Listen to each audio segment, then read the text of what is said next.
Well, what's up, Sagebrush? My name is Eric, and I'm here with James Lowe, and this week's weekly feature is going to feature small groups. We're excited to bring you a little bit more information about small groups, and we want to help answer your questions as well. So if you enter them if you're watching on Facebook Live right now, enter some questions into the comments, and I will pepper them for James here. Before we start, James, you want to say hi to everybody watching? How you doing? Thanks for being here. So summer's coming up, Yes, and question for you, if you want to participate here, we've got summer, the first day of summer I think we talked about is June 20th, 21st, something like that, yeah. And we're here in central New Mexico, and I want to know, for you, what do you love about summer, and what's your favorite outdoor activity? And you guys answer along too. A couple of things we do. My wife and I have kind of a small hobby farm, a couple of fruit trees, a couple of raised beds, so we do some vegetables and some things like that. That's always a good time. It keeps us busy, which is fun. And it's something we do together, which is enjoyable. Another thing we do is we love to go hiking and off-roading in the Jemez. So that's a great time too. So those are the two things we really enjoy about summer in New Mexico. That's great. And so, are you originally from New Mexico? No, I'm not. Where are you I actually from? grew up in Kansas. It's a little small town. Right A little different. Yeah, a little different. Like it's green there, which is, mind-boggling sometimes. When I go home, you don't really see the difference until I go back and see my family. And so you mentioned doing some activities in the Jemez. What are some specific things that you like about Albuquerque? Maybe it's an outdoor thing, other stuff like that? Oh, man. So I love the weather, for one. Except for the spring winds, I could do without those. Okay. But everything else is phenomenal. I love the Four Seasons. I love the mountains. I love the people here. Yeah. And I love this church. Yeah. So there is just, we were surprised when we moved here. We didn't think we would stay. Yeah. But it was clear pretty quick that Which caught the bug. Where God planted us. Yeah. And we are so thankful He did. Well, I mean, you mirrored a couple of things that we're seeing in the comments. People are saying they love camping, fishing, hiking, going to places like Ruidoso. There's golf. Are you a golf guy? No, I'm not. Not really a golf guy. No. Okay, sorry about that, Craig, but you're not going to add him to your foursome next time, I guess. Let me ask you this. Because we've been, kind of starting to loosen these restaurant restrictions, things like that, but before then, man, it's just all this to-go food and cooking at home. Yeah. For you and your family, what's your go-to restaurant that you're like, we need a good meal, don't want to cook tonight, here's what we're going? All right. Our favorite place to go to get amazing food when we're not going to cook it at home is Casa Taco. Okay. They have their green chili brisket taco griddled. Oh, so good. Yeah, that sounds good. They're It's getting a little too close to lunch for me. I know, right? Same here. Yeah. They have a carne asada, which is amazing. And you get like a bag of chips. They put the tajin on it, which is so good. And then you get the 3 sauces. Yeah. Their cheese is amazing. Their chili con queso. Their salsa is phenomenal. I think they need to pay us for this And their promotion. guac. That's what we do every time. This is great. Yes, it okay, is. so that's the order. That is the order. Okay, good. So go ahead and share a couple of ideas that you have, like what's your favorite food right now, or if there's a restaurant that you're looking forward to going to because it's got a great patio, go ahead and put that in the comments so that we all can have a little bit of a mixture there and some new ideas of new places to go. So, James, tell us, how did you get involved in ministry here at Sagebrush specifically? So I started on the worship team, and I was a guitar player for them. That's kind of where I started. All right. But I was also in seminary. Okay. And as part of one of my seminary projects, I had to do a discipleship study, a small group study here at Sagebrush. So I did that. You had to do it as part of explore your local church or your home church.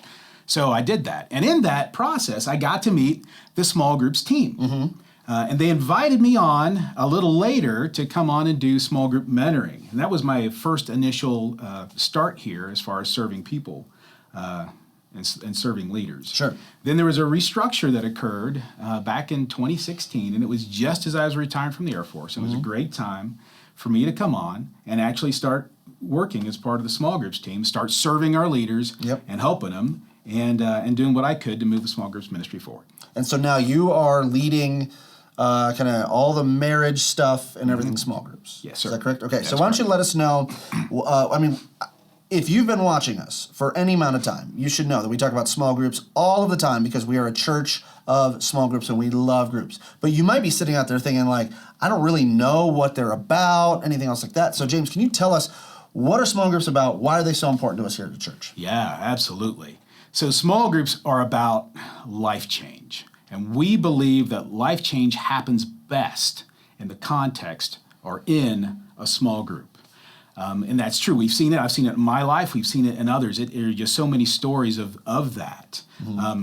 But what small groups are is a place where people can come together. They're actually led by non-staff, most of them. Just the vast majority of them are led by people who do other professions, who have other things that they do during the day. But they still carve out time out of their schedule every week to care for their leaders and to welcome them into their home, typically, or a host home, or some groups even meet around the community in restaurants and coffee shops and that kind of thing. But they meet all over the city, all over the state.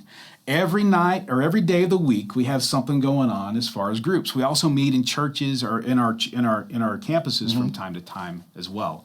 Back when we could, we're able to, back when we could do that, that's what we did. So let me ask this for everybody watching: if you are in a small group or if you lead a small group, let us know in the comments. If you're a small group leader, let us know. I know a couple of people jumped in, said they're small group. Kelsey is a small group leader. Got a couple other leaders here going on. Let us know in the comments if you're a small group leader, and then also let us know what's your favorite thing about your group. So just to kind of comment in there to help, because James can tell us all about small groups, but really from you who are in groups, helping other people understand what's so great about groups is super important. And so we talked about the purpose of small groups, is that's kind of where growth happens. Is there anything else? Like, what are some other things that happen in small groups that really impact people's lives? Yeah, so our small group leaders have a win statement, and that win statement is to cultivate loving relationships grounded in God's word that encourage others to be more like Jesus. And we do that based on 4 pillars that we see in Acts 2:42, which is the apostles' teaching, which is studying the word of God, the fellowship, the brotherhood, the sisterhood, the relationships that form. They committed themselves, they being, the apostles, they committed themselves to the breaking of bread, the sharing of meals to include the Lord's Supper. So there's something about sitting around a table and connecting with people over food that builds family. Sure. And then prayer. Those are the 4 things they committed themselves to, and those are the 4 pillars we build our small groups upon. So say them again, just in order. What are the pillars? Sure. The apostles' teaching, which is our small group study, that is the primary thing we use now, which comes out of the weekend sermon. 2, the fellowship. That is the relationships that you form, those loving relationships that your small group leaders are going to cultivate. 3, eating, sharing food, sitting around a table. 4, prayer. Okay, great. So they might look a little bit different depending on the leader, depending on everything like that. So it could be, your small group is based on a Bible study. It could be your small group is a group of people that like to golf or that like to do whatever, but they're talking about those 4 pillars. Is that right? Oh, that is correct, yeah. We always talk about the purpose of a small group is life change. Yes, you will form relationships and you'll do other activities, but that isn't the purpose. Sure. When you look across the gamut of kind of what community, biblical community or church community is across America, man, it can go all over this pendulum. It can go from everywhere from it's a classroom where people just sit and talk about the word, but they don't apply it, and there's no relationship. They actually sit in almost like a classroom. Okay. You got it all the way over here where it's all relational, but there's no studying of the word of God. Right? They don't get into it. They just hang out, and they call themselves a small group. That's not healthy, and that's not healthy either. Not complete. Correct. You can do those things, but it's not a complete. Correct. Okay. Yeah, you've got those 4 pillars. You got to keep them in balance. Sure. The word's important. Relationships are important. Building families important. Prayer is important. You keep those things balanced, your group will be healthy. And that's what we do here. That is what we do at Sagebrush, is we keep those things in balance. And the best thing that we have to help with that is that small group study that we produce, which ties us back to the weekend study. Yeah. Or the weekend sermon.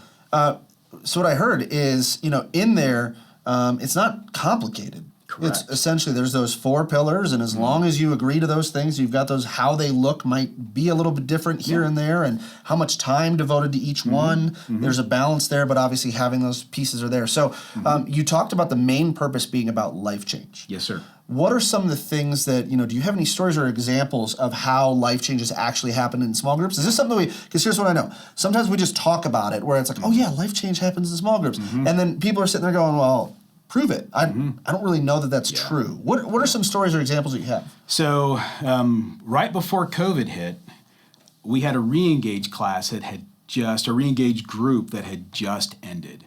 And re-engage is for? Re-engage, that's a good question. So re-engage is our marriage ministry. We have a new tab on our website now that's marriage. Okay. So you can click there and learn about re-engage, but it's for troubled or hurting marriages. Sure.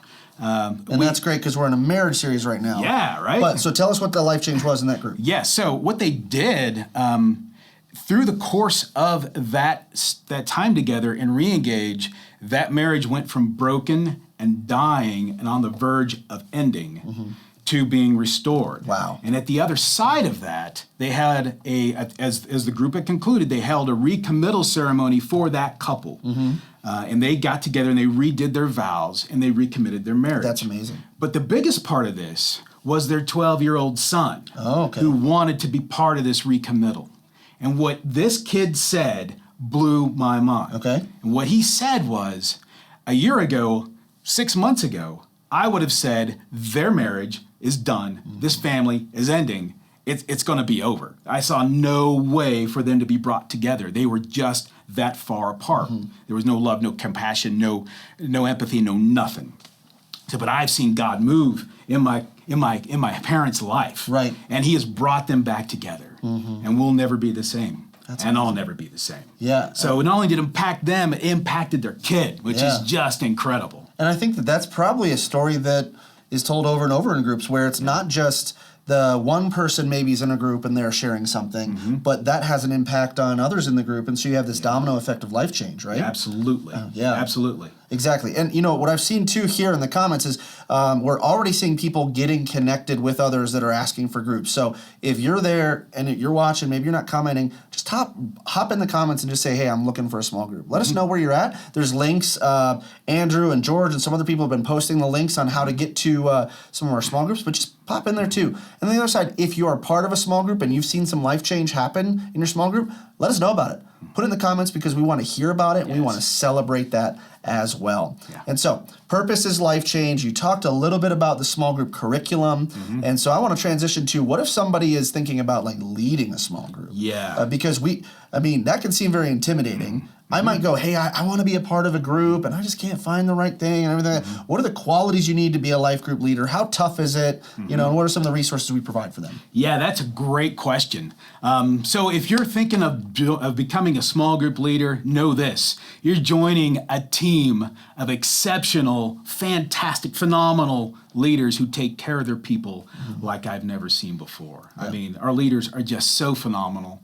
You'll have a mentor assigned to you. Small group mentor is either a staff person, full-time, part-time, or contract, who will come alongside you and will help you. So you're not doing this by yourself. You're not walking alone. Sure. That mentor is going to help you. So it's not like set it and forget it. Not at all. Slap you on the back and say good luck. Correct. Okay. Yeah, no. There was a time we did that, and it just doesn't work. Right, yeah. You need somebody with you. That mentor will connect with you each and every month as a minimum. That's great. During this last kind of season, it's been almost weekly where they're just checking in to make sure people are okay. Sure. But that mentor is there for you to help you lead your group well, which is so incredible. Yeah. So we do that. We've got a training program that we're working. I'll talk a little bit more about how we're transitioning that. Okay. But we'll give you the tools that we need, or that you need, to be able to lead your group effectively. That's great. So yeah, but we do tell you though, the best way to lead a group is to join a group first. Sure. So it's that way you learn what we're about. You learn how Sagebrush small groups operate, and kind of what those relationships look like. Yeah. And how to help people grow in their faith. Right. Because that's what it's about. It's about helping people take their next step to become more like Jesus Christ. That is great. But, right now, because we're in this COVID thing, no small groups are meeting. We just have to, can the whole thing right now. We're just on pause. That is not correct. Okay. No, sir. We are not on pause. All right. Because I know, I'm sure everybody out there knew, but maybe I didn't know. Yeah. So tell us a little bit about how things have shifted since we've been on this stay-at-home deal. Yes, sir. So our small group leaders are amazing, and they made some dramatic shifts to stay connected with their people. Yeah. Right now, 83% of our small groups, and we have over 300 small groups, shifted to be able to continue to meet online. That is amazing. So they connect every week with their people in virtual environments, which has just been incredible. Yeah. And they made that shift quick. Within the first couple of weeks, we were at 55%, and it's just grown since then as they've come back together. or as they've started using the tools available to be able to start connecting online. So no, we're not paused. We're not done. We're actually we're bringing Reengage back in person this coming Monday. So we'll be able to do that at the Student Center North, and that here at the Riverside campus. Here at the Riverside campus to help those marriages that are really struggling. So if there's somebody out there that maybe you're waiting, because I know how it goes too. We're in the middle of the season, and you're like, when we'll be able to meet back in person, then I'll start doing X, then I'll start doing Y. It's the same thing as like New Year's resolutions. Yeah, you don't want to make the change in December because you're going to wait till January for the old New Year's resolution. But we're saying now is the time. Get involved in an online group, and that might even help for some of you that are like me, where it's like, I don't know that I want to go in someone else's house, things like that. You get a chance to meet them and see them in a virtual environment, and then when you get to reconnect or connect in person, I'm guessing we're going to hear stories of groups meeting again physically and just how amazing that's going to be. Yes, sir. We are so looking forward to that. Yeah, that's so great. Looking forward to that. And I've got another question here for James, but if you have a question, go ahead and put it in here because we're going to wrap up here pretty soon. But I want to ask this too. Well, first of all, what I think is amazing what you just said is a couple weeks ago, Pastor Todd, he's talking to us about the church and how the church is never closed. Yes. And so not only are we continuing to do weekend services, but our church, which is really a church of small groups, is continuing to operate throughout the week. Absolutely. So what gets you excited about the future from this point forward when it comes to small groups? All right. So a couple of things. First, we are revamping our training program as we speak. We're going to use a platform called Ministry Grid, and all of our leaders and mentors have received invitations to that. But we're going to put our training programs out there globally online so that you can go at any point in time and receive training, not only for our initial training, so you learn how to be a small group leader for us, but also recurring or top-off training for topics that we're working on. That you might need. So that's exciting, that's huge. Because in the past, we've all been tied to in-person leadership training events. Right. And we don't have to do that.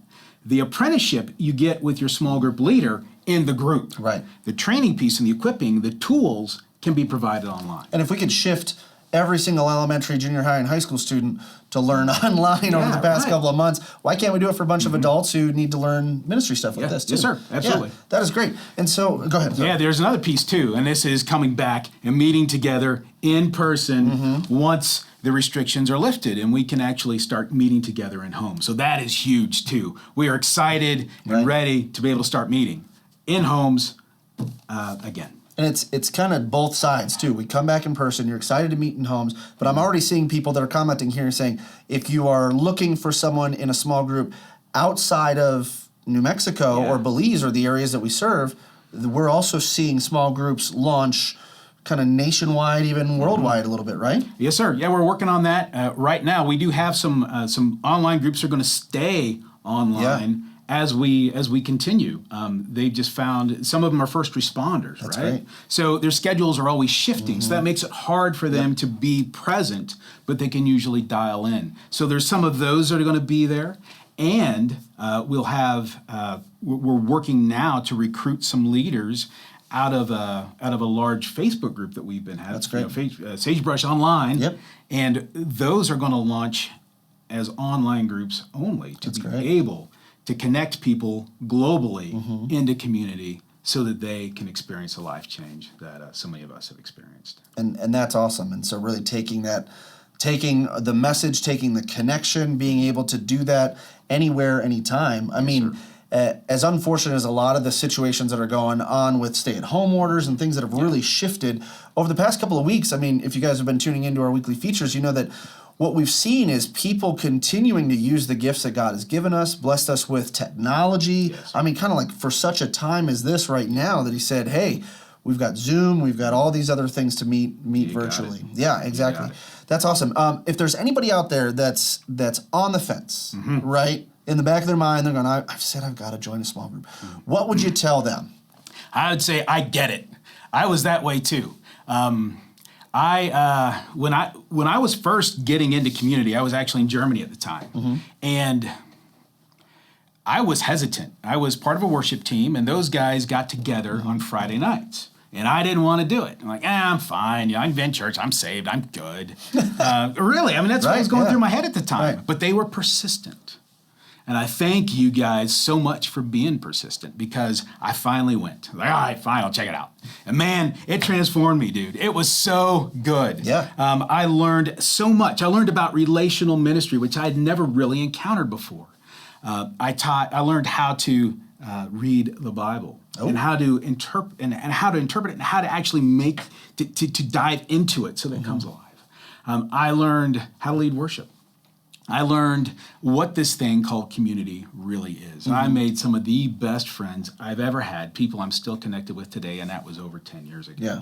So it is just, you do it. Go and do it. I get the hesitation. I get the stranger danger fear. I get all that. Man, just do it. Right. You will be thankful down the road, because you're going to meet people who are going to invest in you in ways nobody else has. I've heard it said, and this is true to me anyway, in my experience, you take a look at your top 5 contacts, the top 5 people who influence your lives, you're going to be the average of those 5. Right. So the people that you choose to hang with are going to determine the quality of your life. So choose good people. Yeah. Get into community with people who are going to care for you, who are going to pour into you. And if COVID has taught us anything, I think, and the stay-at-home order, is just the importance and the value need each other. of loving, genuine relationships that will be there for you, enduring relationships and legitimate relationships. Yeah. And that's what you get in a small group. Yeah. So do it. We're ready to get you plugged in. Fill out the form, text in. You can even just comment in here comment. too. Yeah. We have people are already connecting, and Pat said that she doesn't like Zoom, can't figure out Zoom, but their group is still meeting by exchanging email information after the message, which is so cool. Billy popped in and said he's even seen some groups that are meeting in the parking lot, socially distanced, obviously, sitting on tailgates, doing some parking lot parties. And so what I love about your story is, whether you are a new Christian, you're new to this whole thing, or maybe you're not even considering yourself a Christian yet, you just like the vibe we've got going on at Sagebrush. A group is great for that. Because it helps you learn how to read the Bible, helps you learn what it means. At the same time, if you consider yourself a mature, I don't know what the labels would be, but a mature Christian, you've been walking with the Lord for years. We just talked in a meeting the other day. On the weekend, it'll help you make a decision, but really getting into a group helps you be discipled. That's where that discipleship happens. Yes, sir. And don't be selfish with your own spiritual walk. Like, you've got something to give to other people, whether it's in a couples group or whether it's in a men's group, women's group, anything like that. Specifically now, before we end, we are in a marriage series, and so we've got some marriage resources for everybody out there who's married, who wants to be married, whatever. Tell us about those resources. Yeah, we've got a bunch of online groups that are ready to go right now to take the weekend message and unpack it with you guys in online groups. We actually have one meeting in person in Belize on Wednesday nights. But you can sign up for those. There's our amazing, phenomenal marriage enrichment leaders that are ready to help you out. All you got to do is go to our events page. You can sign up for them there. You can just put a comment in the feed as well. But these are great ways to get and work on the weekend message and improve and enhance your marriage. And if your marriage is really struggling and having trouble and you want to do re-engage, you can do that as well. You can find that on our marriage. You can find that on our marriage website. And you can, or you can just put, again, a comment, re-engage. We'll get in touch with you, and we'll help make that happen. Yeah, just reach out. Let us know what you're looking for. We've got a team that's already in the Facebook Live looking to reach out. Or, click the link to join a group, and somebody will reach out to you, and then you can, get connected. And I would say this, too, is like, if you've tried a couple of times and maybe it just hasn't worked out, like, don't give up. There's a group out there that God has for you. Absolutely. So, James, is there anything else you want to tell us before we end?